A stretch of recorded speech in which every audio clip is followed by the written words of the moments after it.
Now, parts of London came to a standstill this morning as the King welcomed the Emir of Qatar at the start of a two-day state visit.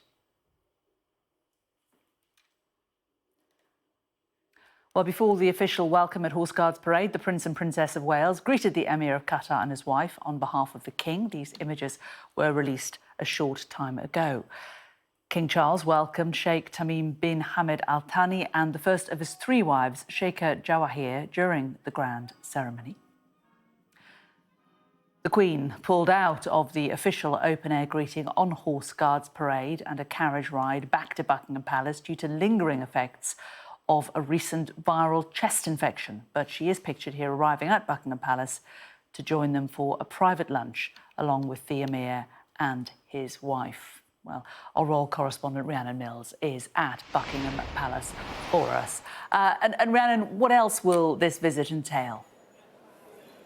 So they're currently inside Buckingham Palace where they'll be having lunch. They will then be invited to look over a collection put together by the Royal Collection Trust, which ultimately celebrates the kind of historic links between the two countries. And then, of course, this evening there is that lavish state banquet. You have to remember there is nothing quite like a UK state visit on the world stage. It is the ultimate diplomatic gift that our country can give. And for me, seeing the carriages and the coaches heading down the Mall after so many years of talking about the amounts of money that Qatar invests here in the UK, it was a reminder that this really is a money can't buy experience. It also shows that while in the past, the Conservative government were very keen to keep the Qataris on side, I think it reinforces that for Labour too, they also believe that this is a relationship that's important, that it's worth maintaining, yes, both for investment, but also on other levels, so things like energy, but also defence. When you saw the King and the Emir meeting, you could see that the friendliness between the two men.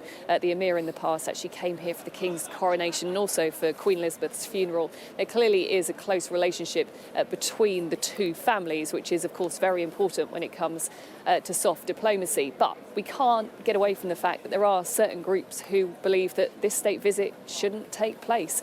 If you remember a couple of years ago with the World Cup, there was so much discussion about Qatar's human rights record, about the treatment of migrant workers. So the likes of Amnesty and Human Rights Watch believe that this really should not have gone ahead.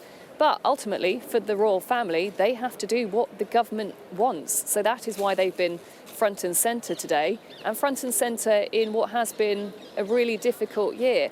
The Queen not being here, I think, has again reinforced the health worries that many of them have faced this year. She will be there for some of the events this evening. But of course, we saw the King there meeting the Emir. He's still having his cancer treatment. And we also saw a rare appearance from the Princess of Wales. I think it was reinforced how rare it was when we saw Prince William quite regularly putting his hand on her back in a reassuring way. But also, I think for the royal family, it shows that once again, despite everything that's been going on this year, they are there, they have to step up, and they know they have to when it comes to supporting the UK's diplomatic efforts. Rhiannon, thank you very much.